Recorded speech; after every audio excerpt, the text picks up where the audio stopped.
Blog Talk Radio.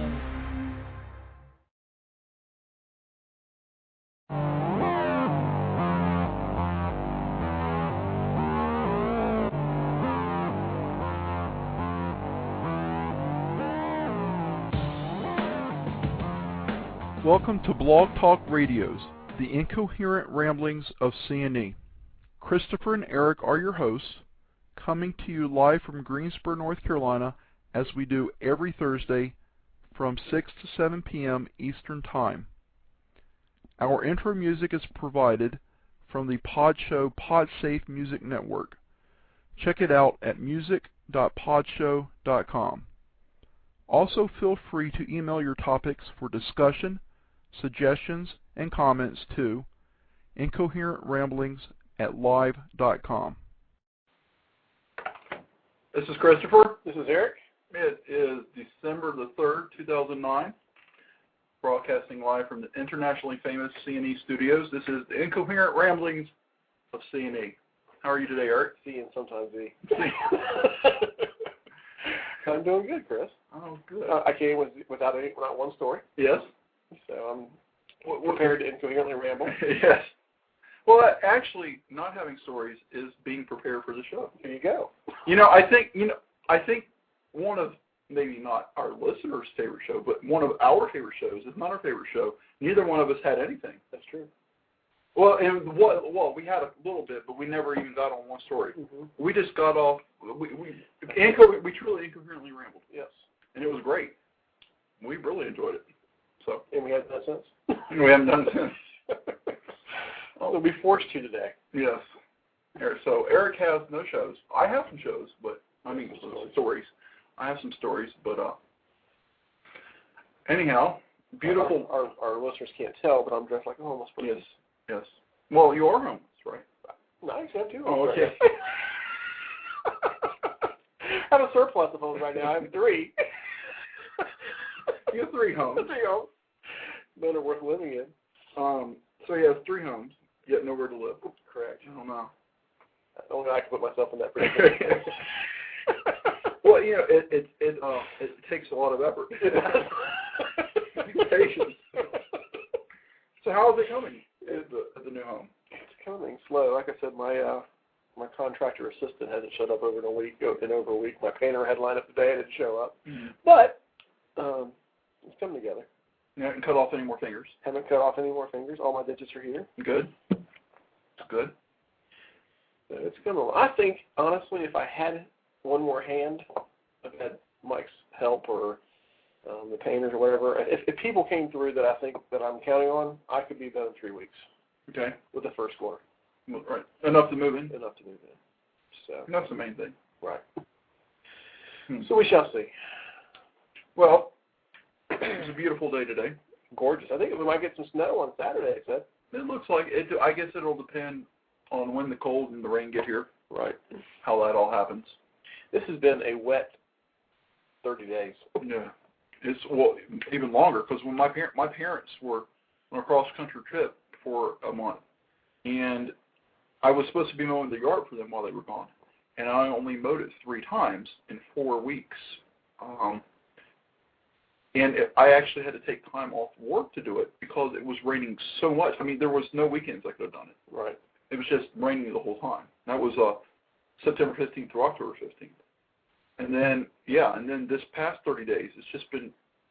We had one, 3 to 4 day stretch, we had 5 inches of rain. Yeah, well, we won that hurricane. Right. What was it, Ida? I don't know. Yeah. That sounds right. Yeah. And your dad's lawn is his pride and joy, too. Yeah. It looks great, though. You should see it. It should be. Yeah, it looks almost like a golf course. It's beautiful. It is. Whenever I saw it last time, I was overly impressed.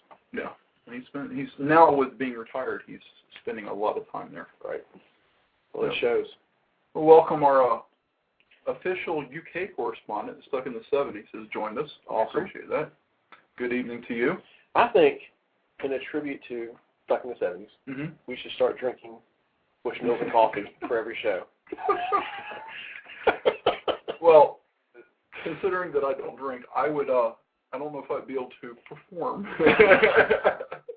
Be worth checking it out and seeing. I'm sorry I broke your heart, mother. Oh, yeah, we should, maybe we should do that. Yeah. Or at least have a bottle of Bushmilk here, just for inspiration. We could do that. I'll bring mine from home. And the coffee. In the coffee? Yeah. I'll see if I can tempt you into it.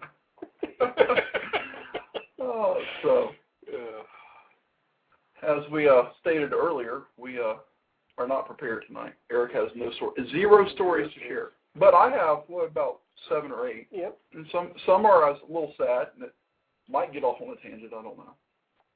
Some are funny. Like in the 70s, said send some over to him. He's out at the moment. Bushmills. Our show's always funnier when he's got that. Right. If we want to keep him listening, we better send him some soon. He's like, I can't listen to you guys without it.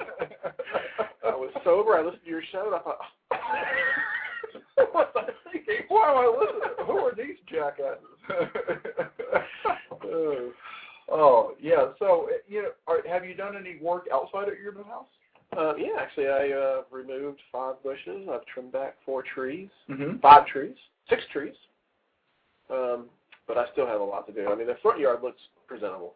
Do you still have that lovely furniture leg stand for the squirrel out in the front of it? It is gone. Oh, it's gone.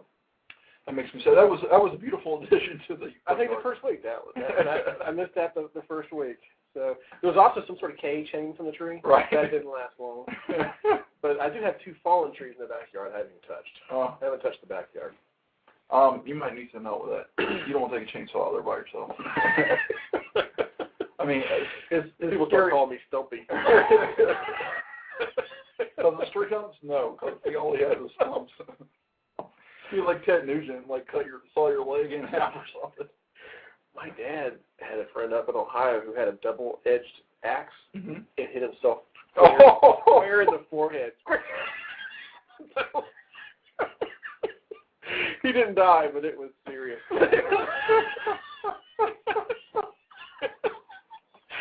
So, I'm glad he didn't die, being that I'm laughing before I found out that he did it. I had a teacher in high school. I won't name him, but I'm sure it was Mr. Brands. He was a science teacher, and he was out chopping down trees, clearing some underbrush from his property, and there was some saplings, and he was trying to get them chopped, but they were so spry and bouncy that he couldn't. And he hit it, and it would just bounce off the axe. Right. So he comes up with this bright idea to pull the top of the tree down and tie it with a piece of rope to another tree, so that it would have some tension. Hauls off, gives it a good whack with the axe. It breaks, cuts through, and because of all that tension, it proceeds to rise up and smash his nose into his face. He had to go have emergency surgery, and they had to put the nerve endings from his nose into his forehead. So then when his nose itched, he scratched his forehead.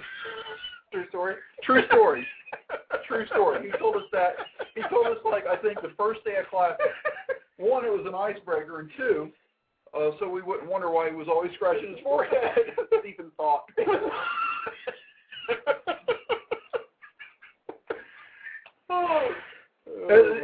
That's true. It is. I didn't make that up. It was a true story. And here's another true story. Happened, and while I'm thinking of it, it was in his class. Right. I was a senior, and I'm not promoting other kids to do this, but I was slack, and I took the easiest courses I could.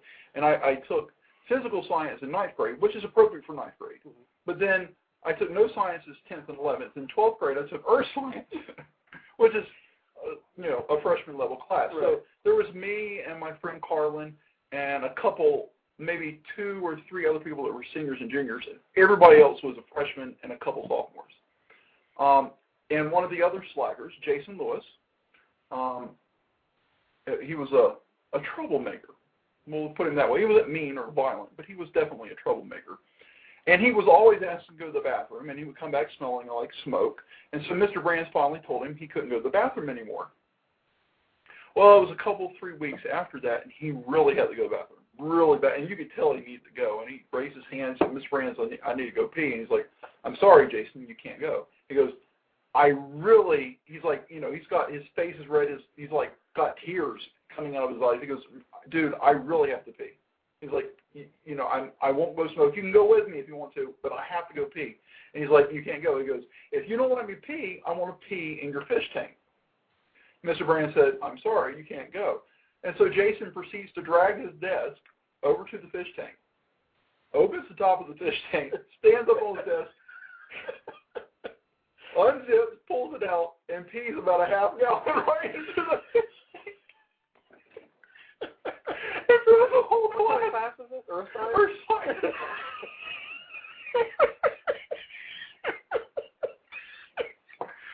Oh my God! I was like, everybody was in shock, and Mr. Brands thought, when he pulled the desk over, he's like, Jason. He gets up on the desk. Nobody thought he was actually going to do it. They thought either he was doing it as a ploy so he could just finally go to the bathroom, right, or he was just seeing how far he could push the envelope. Mm-hmm. But when he pulled down his zipper, I could see that he was committed. Right. I could see he was committed. And then and I'm serious, he peed, and then once he started, what are you going to do? I mean, you can't. I mean, as they say in Dumb and Dumber, you can't stop once you start going. You can't stop. and he at least a quart, maybe not a half gallon, but at least. I mean, he peed a long time. Enough to affect the pH. Yeah. The fish were confused. What is this little worm?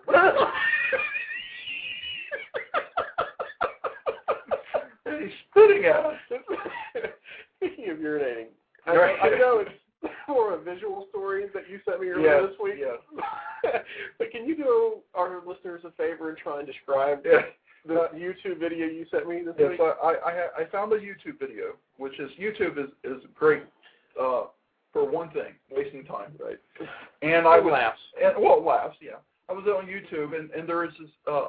It's some kind of monkey. If I had to guess, I would say he was an orangutan. No. No. Because he was kind of a reddish brown, but he wasn't he didn't have long enough hair. No, he's bigger than a chimp, smaller than an ape. Yeah. Some kind of monkey. Yes. Yeah. He is the size of a 6-year-old kid. Yeah, about the size of a 6-year-old kid. He is on his he's got himself on his back, but with his hips rolled up to the point of where his shoulders. He's almost standing on his head. Right.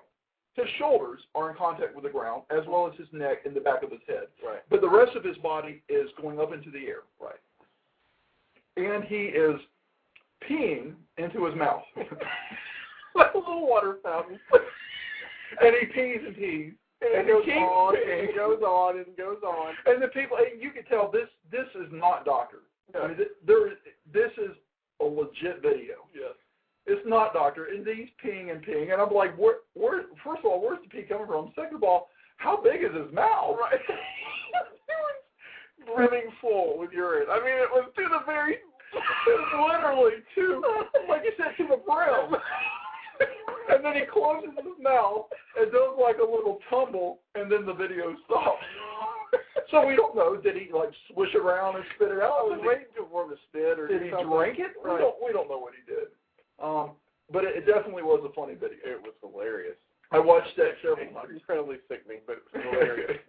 And I sent it to another listener of the show, and I said, I'll give you one guess who sent this to me. And they emailed me back and said, this has Christopher written all over it. Well, I do love monkeys. You do love monkeys. Right. One of the nicknames for the show's official mascot, Bella, is Monkey. I call her Monkey Dog. That's right. And she's down here with us. She has and as soon as you said monkey, her hair's perked up. She has a new luxurious bed, big enough I think I could curl up on it. Mm-hmm. A nice fuzzy top to it, and she's sitting there with her ears perked up because she knows I'm talking about her, and she's looking at us. Mm-hmm. Hey, Bella.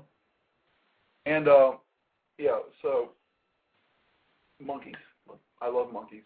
And I have a very sophomore taste of humor. So if there's a video of a monkey peeing into his own mouth, yeah. Monkeys and tards. The monkeys.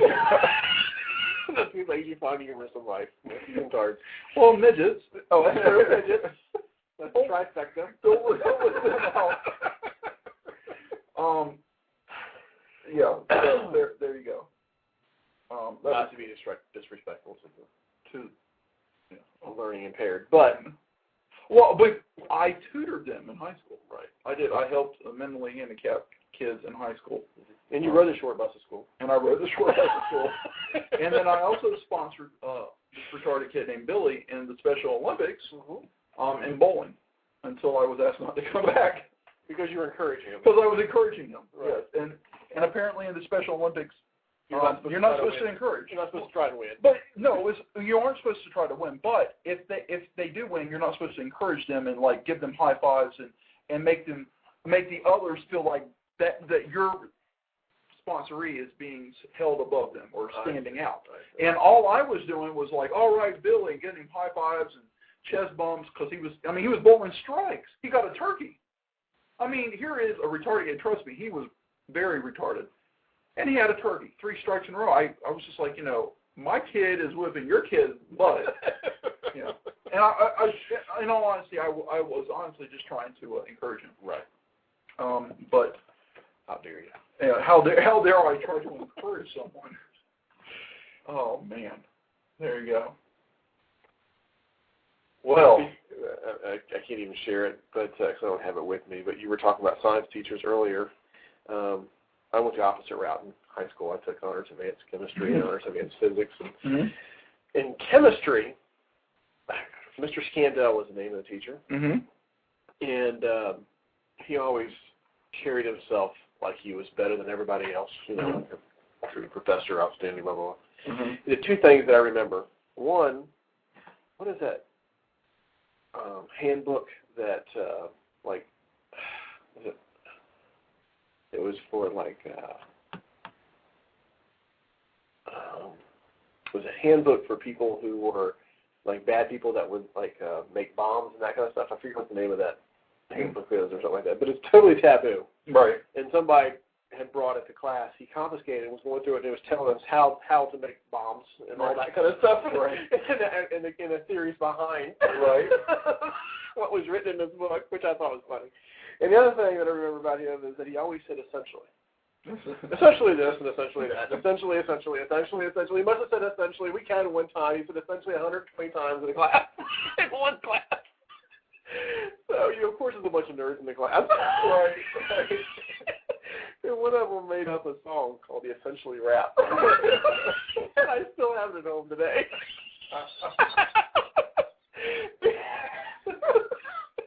They had a silhouette cutout of him. And they wrote it on the paper. They had a photocopied it, wrote this poem or this rap on it, and they gave it to everybody in the class. That's funny. And you're talking about where someone says either a phrase or a word or set of words quite often and counting it.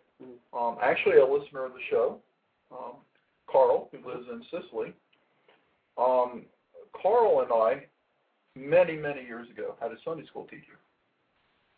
And while he was praying, he would say, "Amen, praise God," just randomly throughout the prayer. I think it was kind of like a nervous twitch kind of thing.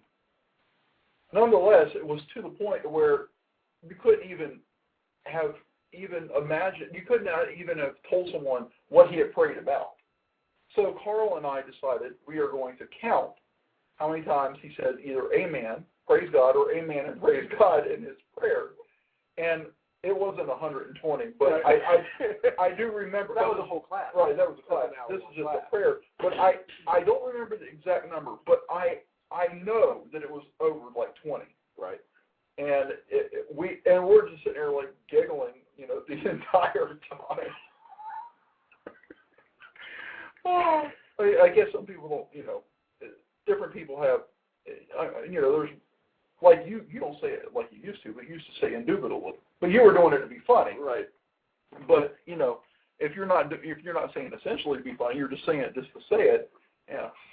Especially if you're a little pretentious. Back in college, we used to have a drinking game. We had videotapes of the Bob Newhart show. Mm-hmm. Hours of the Bob Newhart show. And every time somebody said, "Hi, Bob," Right. On the new Bob Newhart show, you had to take a drink. Right. And not far into the first show, you'd be toasted because every 5 seconds, hi Bob. I do love me some Bob Newhart. He makes me laugh. Bella has eaten something rotten. Bella has been like this. She goes through stages. There will be times where she can poot up a storm and you don't even smell it. But yeah, she this week has been just constant, a steady stream of stench flowing from this little animal. It's bad. I had to run her out of here one day because it was not making me feel nauseous, but it was getting on my nerves. Right. It was like 3 hours of just sitting in stench. I'm like, okay, you got to go. I don't know what's going on with her. Well, here's a story. Oh, sure. Thanksgiving. First of all, how was your Thanksgiving? It was good. Yeah, mine too. Spent it with Megan's mom and Aunt Susie and Uncle Craig. Right. Food was good. Excellent. How was yours? It was good. I had 4 days off in a row. It was nice. That is the longest consecutive days off in a row I've had this year. I did not go home to Ohio, which I felt bad about, so it didn't even really feel much like a holiday. Mm-hmm. Thanksgiving, though, I did take off from working on real estate or the investment house, or the new home. Mm-hmm. So, but I did work there all weekend. Well, while you were working there, did you deliver any babies? No. No. Well, nor did I on Thanksgiving Day. Nor did you on Thanksgiving Day. Okay. Well, here's a story about a grandmother who delivers her grandchild from her daughter whilst fixing Thanksgiving dinner. So 2 buns in each. Yeah. 2 different ovens. Yes. Two buns and 2 different ovens. A Boston woman has succeeded at one of the all-time great Thanksgiving Day juggling acts. She cooked the turkey while helped delivering her baby granddaughter. She was in the middle of preparing the meal when her daughter suddenly went into labor 2 weeks early. She called 911 and the dispatcher talked her through the delivery and helped her confirm the baby was breathing. Paramedics arrived shortly afterward and took Africa McCollop and her newborn to the hospital. They are both in good health. When the emergency responders arrived, she was basting the baby with Oh, I'm sorry. No. Patricia McCallop says she kept running between the kitchen and her daughter in labor because she didn't want the turkey to burn while helping deliver the child. Her daughter was like, "What are you going to do with the turkey? We got a baby." But yeah, she says, "I got to get the turkey baster." And she's like, the daughter says, "I'm like, for what?" I don't want this placenta to go to waste. I want the placenta gravy. What is this turkey stuffed with? It's delightful. Well, that's placenta. I didn't know turkey's headquarters.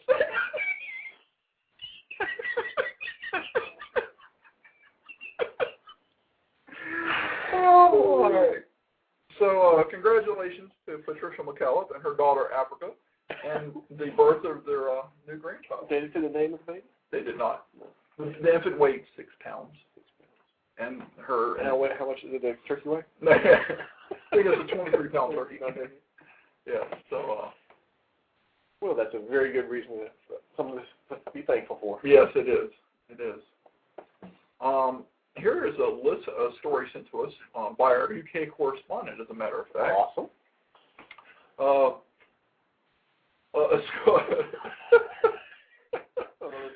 The title is great. The school with 5 pupils and 9 teachers. The best student-teacher ratio I've ever heard of. The ratio there is incredible. Calling the register at Hollingsclough, I hope I'm pronouncing it right, primary school doesn't take very long because there are only 5 names on it. The school is thought to be the smallest in the country with only 5 pupils and 9 staff. Dwindling numbers of families settling in the village near Buxton in the Peak District have seen the school population fall from 50 in 2007 to just 4 boys and 1 girl. But head teacher Jeanette Mount Ford Lees, believes the children aged from 5 to 10 benefit from the one-to-one tuition. She said, we've got 5 pupils using the space of 50. The children do normal things, just not in the normal way. Some parents don't want their children coming here because they worry about their social skills, but our kids are very confident they can't hide themselves behind a big class. That's a good point. Mm-hmm. With the head, 2 general teachers, 3 teaching assistants, and specialist IT, music, and art teachers, the staff provide near-private expert tuition. There are no school sports teams. I think that's obvious. Well, the pupils still enjoy PE lessons with nearby Flash Primary. They attend school from 9 to 3 and are taught together in a group, and also have the huge advantage of having one-on-one sessions with teachers.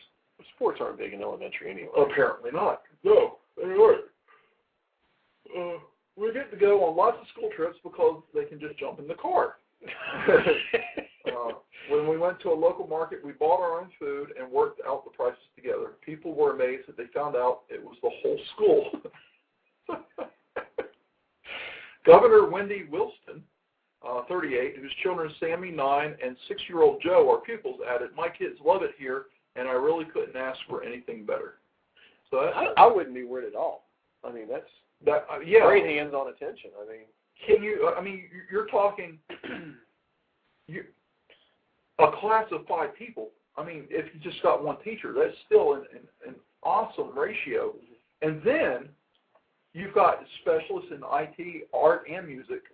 Assistants, because it's hard for one person to handle 5 Right. kids. Right. I mean, these kids have the potential to have an incredible education. Good. I think that's very awesome. Well, thank you for sharing that story. Tax dollars well spent. Yes. Yes, definitely. Well, the governor's children go there, so well, there you go. might be a little special treatment. Might be a little special treatment. Who knows? But that's a neat story we got there. Well, here's another story. This was originally I didn't have it as a good news story, but then I rethought it because it has someone giving to the Goodwill, a charity that I personally like to contribute to as well. Goodwill or Salvation Army? Goodwill. Okay. Now, the Salvation Army is our Sheep Award winner. Oh, okay. Yeah. This is the Goodwill. This comes to us from your home state, Marietta, Ohio. Police said whoever donated a water jug to a charity in southeast Ohio probably didn't mean to be so generous. The jug contained about $1,500 worth of marijuana. Police said workers at a local Goodwill Industries site recently found 4 bags of marijuana when they looked inside a water jug left outside by an anonymous donor. They turned the 2-gallon metal jug and the pound or so of marijuana over to police on Friday. Oh, excuse me. Marietta Captain Jeff Waite said the jug is probably an antique. He said authorities would be more than happy for the jug's donor to come forward and claim it. So I thought, that's... I thought Salvation Army because that was pot in a pot. Right. They have the red pots. They do have the red pots. They said here that... maybe they meant for them to go to what are the eyes? Cataracts. Yes. People with cataract problems. It could have been. But I thought that was a nice story. It is. They were giving to a worthwhile charity. Their heart was in the right place. Yes. I really don't know if they... I doubt they meant to... I'm sure it was medicinal marijuana. I'm sure. I don't think they meant to give away $1,500 worth of marijuana. Don't look at gift horses. Don't question their motives. Who am I to judge? Who are you to judge? I mean, seriously. This person could be they could be very wealthy and be suffering from cataracts, and just wanted to help people who are less fortunate than them, who may not be able to afford marijuana. Correct. That's what I'm thinking. That's what I'm thinking too. They're giving the gift of weed to the to the needy. And what it is doesn't say in the story, but it was also included several 100 boxes of brownie mix and other various snacks. There you go. It was they're trying to feed the hungry. So there we go. I don't know. Well, I usually defer to you for the next story, but you. I'm gonna turn it right back to you. Right. I have nothing. You have nothing. This is an odd. I'm not going to read the whole article. We have time, surely, but I'm not going to read the whole article because it's really long. But I found it interesting, and you made a good point. Our friends at PETA we might want to send a link to this article to them. I think they would really be interested in this. But this comes to us from Australia, down under, where they have a camel issue. Camels are not indigenous to Australia. They were brought there in the 1800s. I did not know that. To help explore through the deserts, because camels are they have body water stores, so they do a lot better in the desert arid climates than maybe a mule or a donkey would. Sure. So they are not indigenous to there, but they were brought there, and there is a community called Docker River that is under siege by 6,000 wild camels. And this apparently... They're not being indigenous there. They sure have gotten busy and multiplied. There's let me see if I can find it here in the story, towards the end. There are a large number of animals. There's 6,000 wild ones just in that one city. Right. I think there's was it millions? I wish I could find it. I would guess camels probably don't have a lot of natural predators. Not until they die, I would, and then it wouldn't matter. But no, I think you're right because they're so large. Right. Especially not in Australia. In Africa, maybe a lion or a large tiger, but in Australia, I don't think they would have. They would be pretty much at the top of the food chain. Mm-hmm. They have an issue. They have an issue here. They're in a drought. They're in the desert, and the camels are coming in and attacking and foraging for water. If you can forage for water, not food. I don't know if that's the correct term. Anyhow, they're looking for water everywhere, and they can't find water. And they're ripping people's houses apart, ripping out pipes. Really? To get water. Are they not scared of people?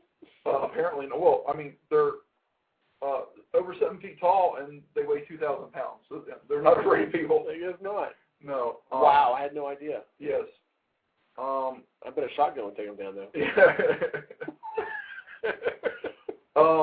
They're taking water from air conditioning units, knocking down fencing. They're trampling. They knocked down a fence at a small airport. They're having stampedes where they're over water storage areas and contaminating the water supply.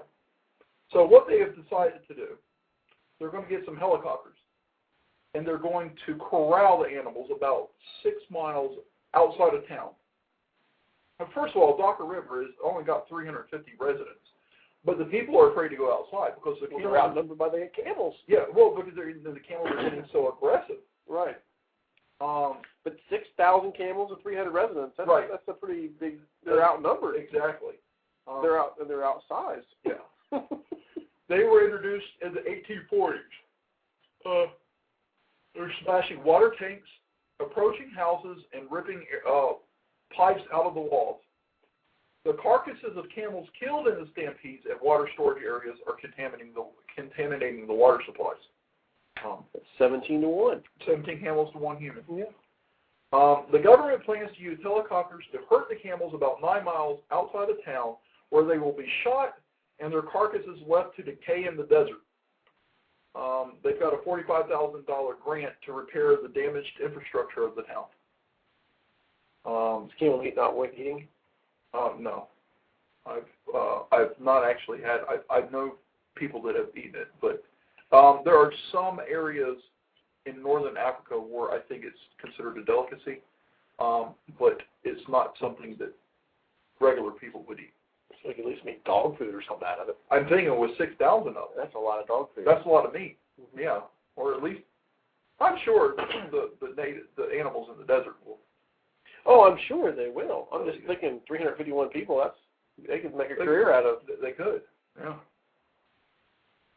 Open a dog food plant in Buxton or whatever the name of that town was. They said they don't have the luxury of time because the herd is getting bigger. Perfect. Growing, population is growing. Oh, let's see here. In August, the federal government set aside 19 million Australian dollars for a program to slash wild camel population, including a possible mass slaughter. But, of course, advocacy groups are stepping in, of course. Let's see here. They said the plan to kill the camels by helicopter is barbaric, and the community could instead focus on setting up barriers to keep out the camels. PTIC. For the ethical treatment of camels. Well, if you're setting up barriers to keep the camels out, and there's such a drought in the desert that they're coming in and ripping the town apart, then they're going to die, and there's still going to be a bunch of dead camels out in the desert. So why not go ahead? They're suffering. Why not go ahead and put them out of the misery? I guess is what you're thinking. Use them for dog food. It's a terrible thing that people react to these events by shooting. The real concern is the terrible distress and wounding when shot by helicopter. There will be terrible suffering. Oh boy. I don't think they're going to use 22s. I'm pretty sure they'll use like a high-powered rifle. I personally don't think maybe this is the best. This is the best decision, right? But I don't have a moral, ethical issue with it. They compete with sheep and cattle for food, trample vegetation, and invade remote settlements in search of water, scaring residents as they tear apart bathrooms and rip up water pipes. Can you imagine if you went to your bathroom with the camel tearing it to shreds? The residents were not especially concerned when about 30 camels came into town looking for water a few weeks ago. Says Graham Taylor, head of local council. But their fears grew as more animals arrived by day. 30 camels, they can handle that.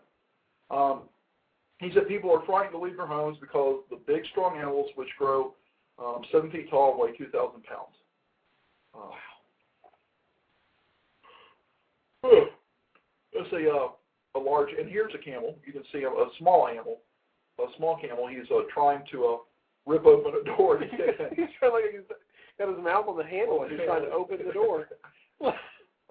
So you got to feel for the animals. I mean, that would be a terrible way to die, is by thirst or dehydration. Right. Well, I mean, their survival instinct is kicking in. They're just trying to find water to survive. You can't blame the animal, but they are in an area that they are not indigenous to. Right. Yeah, the Sahara obviously is a desert, but there are oases here and there where the camel can, replenish their stores. Apparently, there's such a drought here that they just can't do that. And you see here in this picture here, and there's just looked like probably about 50, 60 camels just shoulder to shoulder in front of a watering hole that's just mud. So, interesting story that I saw there. Our UK correspondent just sent us a link here to a story. He's contributing more to the show than I have. Exactly. I actually saw this earlier today. I remember reading the headline. I didn't click on it. I didn't have time. This is about an elf who's been thrown in jail. Let's see here. When a bomb squad arrived to inspect the 3 suspect packages, the 45-year-old elf left next to Father Christmas, the incident was declared a hoax. This is after a guy dressed as an elf told Father Christmas working at a Georgia shopping mall that he was carrying dynamite, and they evacuated the entire building. William C. Caldwell III, a petite man who was 5 feet tall, dressed as an elf and cute to have his picture taken with South Lake Mall's Father Christmas. Quite a dwarf. No. When he reached the front of the queue, he told Santa that he had dynamite in his bag. He said it 2 times to Santa Claus. The man dressed up as Santa Claus notified security and quickly arrested Mr. Caldwell, who was not part of the mall's Christmas staff. The mall in suburban Atlanta was evacuated, but no explosives were found. He faces several charges, including carrying out a hoax and making terrorist threats. And we're looking at his mugshot here. As usually is the case, he looks disturbed. Yes, most bombers look. He looks kind of like Ted Prison. Right. He looks a little wild-eyed, unkempt, and a little unruly. Unelf-like. Unelf-like. Bearded. Yeah, he has a goatee and a mustache, and some like Bill Clinton-esque bags under his eyes. Yes. I don't know what's going on there. Maybe he hadn't slept in a couple of days because he's making toys. Or Susan Sarandon-ish. Right. But I mean, what was his reasoning? Did they? He's got to be disturbed. Why would you try to? I mean, I don't understand that. I wouldn't understand. I wouldn't understand why you would do it in the first place if you really had dynamite. Why would you do it and not have dynamite? I guess he figured he's not really putting anyone in harm, and maybe he got a kick or a thrill out of scaring the kids, and everybody having to be evacuated out of the mall. That is bad. Is that a sheep award? That is a sheep award, but that's still, in my opinion, not as bad as the previously picked out sheep award. Oh, okay. We're going to take a break right now. Okay. Send a shout out to the show's unofficial mobility scooter company sponsor. Hey, Bernice and Joy, tell everyone which power wheelchair got you to the Grand Canyon. Hover round. Now I'm free to see the world. With a hover round, you truly are free to see the world. And so, part of the world is the North Pole. Yes. And because the hover round now comes as a hovercraft, you could take it all the way north into Canada. Mm-hmm. You could hover across the Arctic Sea to the North Pole. Santa may very well have a hover round. He may have to use that as a sleigh someday. I think he may actually have replaced his sleigh with a hover round. They are that good and dependable. So if it's good enough for Santa Claus, it should be good enough for you. So if you're looking for a mobility scooter, look no further than our friends at Hover Round. You know, a lot of people who ride these little mobility scooters have bellies full of jelly. Right. I don't know if you've noticed that. It seems to be the case. Except for the young 15-year-old punks up at the local grocery stores that are always riding it because they're full of mischief. Right. Yeah, but that usually is the case. So if you want to go visit Santa, we suggest mobility scooter of Hover Round. Or if you want to go to the Grand Canyon or anywhere else. If you have need of this. My favorite is the Statue of Liberty. Yes. Well, it shows how versatile it is. It is. It truly is amphibious. Island. Yeah. Yeah, it will. So we'll go ahead and go to our sheep award right now. Okay. Go ahead and get it. It has something to do with Christmas. This comes from your home state of Ohio. I'm sorry to report.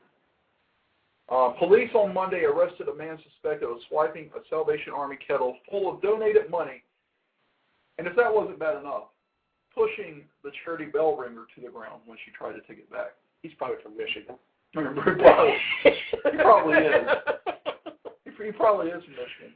Or New Jersey. Or New Jersey. One of the two. Right. And probably one parent was from New Jersey, the other from Michigan. Yeah. That's what I say. Sean P. Krieger, Boo, of Toledo, was sought in the robbery Sunday evening of a kettle filled with cash donations. According to the Blade newspaper, police say the man grabbed the kettle outside the store. The bell ringer grasped at the chain, suspending the kettle, and tried to take it back. But police said she was pushed down by the man, who told her, and I quote, "I can't stand you and your bell ringing. I hate Christmas." Bah humbug. Bah humbug. So not only is he stealing, he's bad-mouthing Christmas. Well, he's stealing money from a legitimate organization that helps people. Right. He's being obviously a pusswhack of a man by shoving a woman to the ground. True. And then he's defaming Christmas by saying he hates it. This man, in my opinion, gets the sheep award of the week. I mean, I hate Christmas. Come on. Police said the man then drove off in a truck with the kettle. The Salvation Army bell ringers and their red kettles, people pass money into them. It's a common sight around the holidays in the United States. The truck was reported to have been stolen, and the empty kettle and the truck were also recovered. It's unknown how much money was in there, but the bell ringer believed it was a large sum. Apparently he'd been there a while and saw people were being generous. This is pretty unusual. At this time of the year, we have merchandise stuff all the time. It's just very common. People go in the stores and try to rip it off. But you rarely see where someone rips off charitable donations. So to Sean, we say boo. That's right. They should, like, torture him when he's caught and just, like, bell ring. Right. Bell. He should have to be in a large room with constant Christmas carols. Right. And bell ringing. That should be his punishment. That's right. For how long? How long should he have? With that community service, and once he finally gets out of community service, make him ring bells for. He should have to go to church until he's raised, I don't know, 20 times what he stole. Right. And he should have to ring bells until he's raised 20 times what he stole. I should be a judge. Yes. And I should be the executioner. Yeah.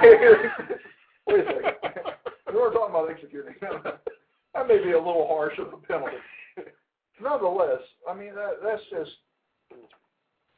you know, I have more of a problem. It's bad that he stole. Right. I have more of a problem, though, that he was taking his frustration and his anger out on this volunteer. Right. I mean, you know, she's out there giving up her time to a cause that she obviously believes strongly in. And this jack-in-the-box is, you know, pushing her to the ground and yelling at her. That's just bad news. So we go from the sheep award to a moose who might be in trouble. Might be. This comes to us from Stockholm. Swedish police say they've cleared a man who was arrested for allegedly murdering his wife after deciding the culprit was most likely a moose.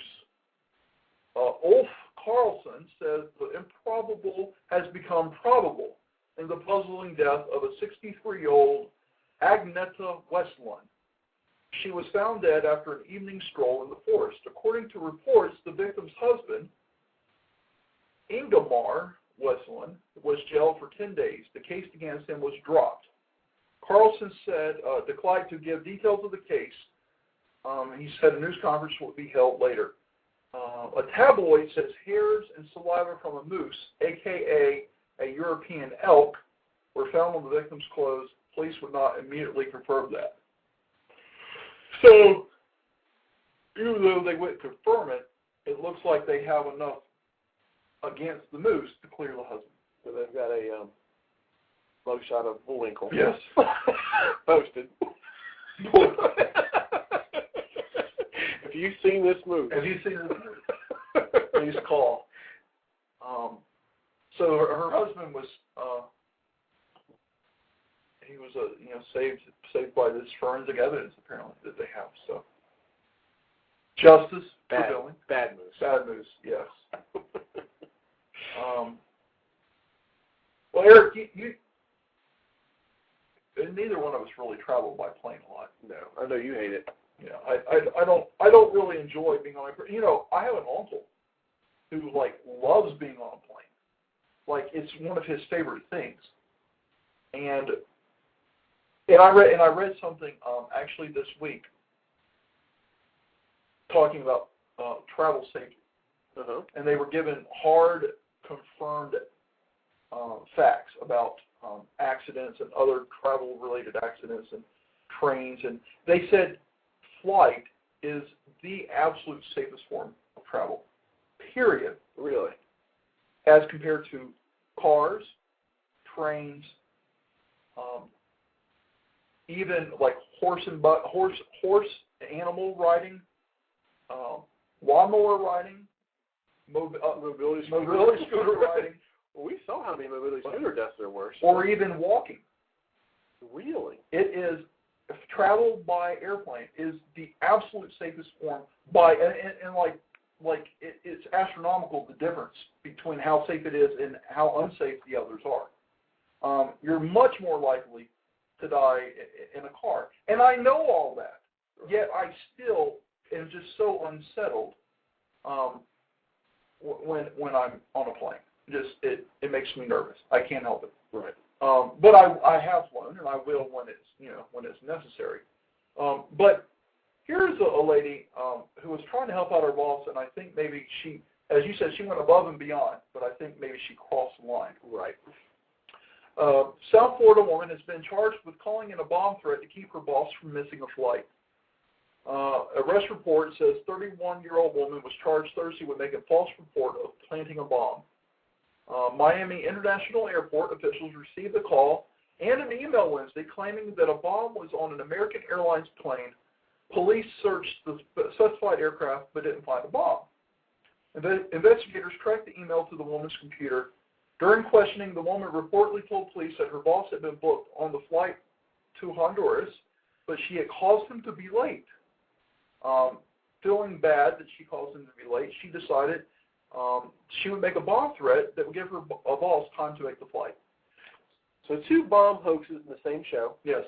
But one with good intentions. Yes. And one with bad intentions. Of scaring little children. Right. She's currently being held $7,500 bill. Obviously, there should be consequences, but she didn't hurt anybody. I'm surprised the bill's so low, actually. I know. I think they realized that there wasn't malintent. Right. Perhaps. Still not wise. No. I can't imagine how anybody would think that's a smart thing to do. But she may be a little dense. She obviously lacks common sense. Yes. Yes, definitely. Well, we go from someone who committed a crime to someone who was trying to commit a crime. Mm-hmm. And I think still committed a crime. Oh, sweet. I like this. Yes.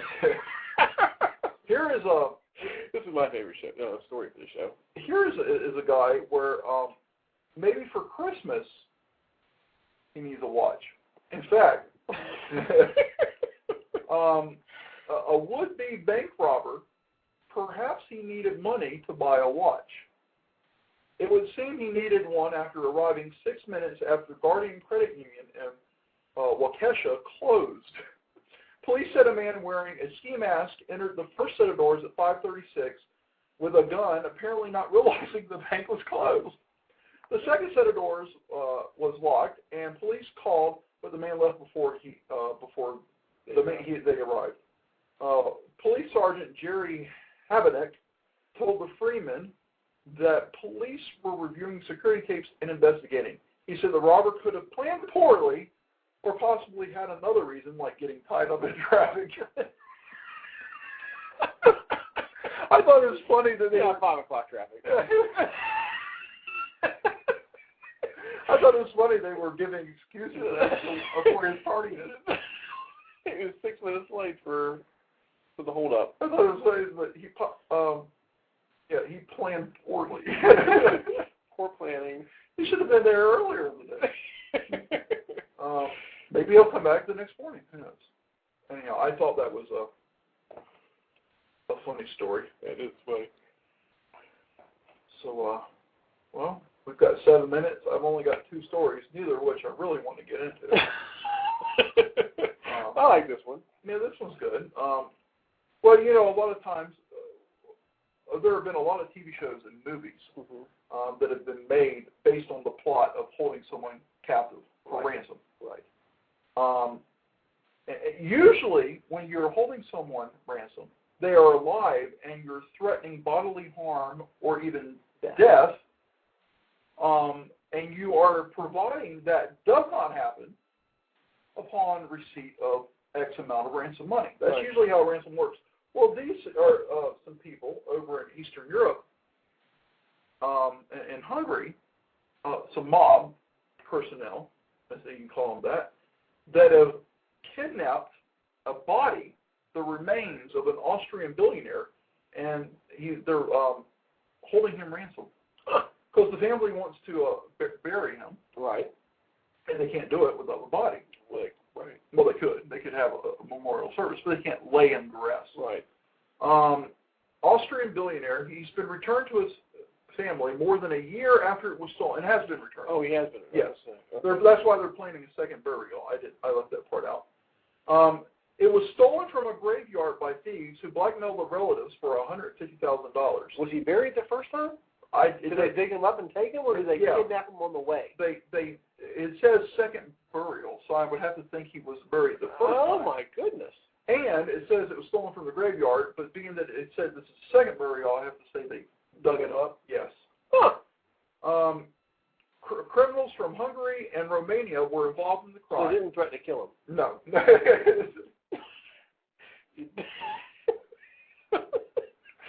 You don't send us the money, we'll send them back in pieces.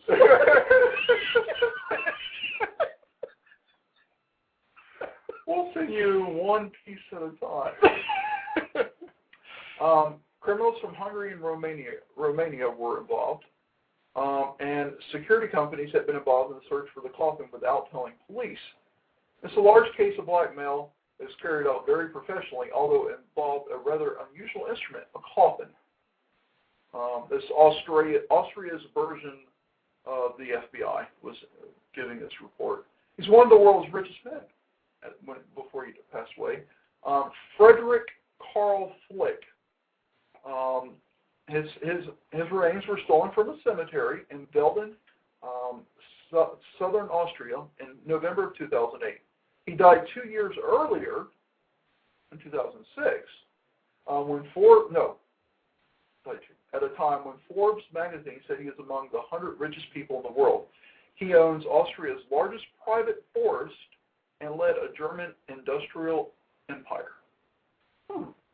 The coffin and the body were returned to his relatives on Tuesday. Budapest police chief Gabor Toth said private detectives were hired by his family and found it last month in Budapest.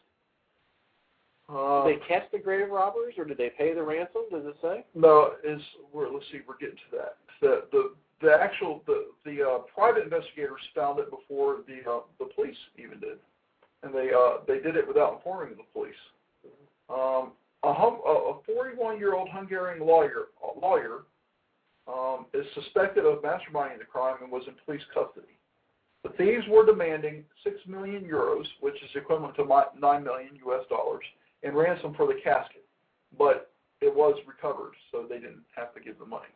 A Hungarian man who allegedly was hired by the main suspect to drive a truck from Austria to Hungary with a stolen casket was detained by police.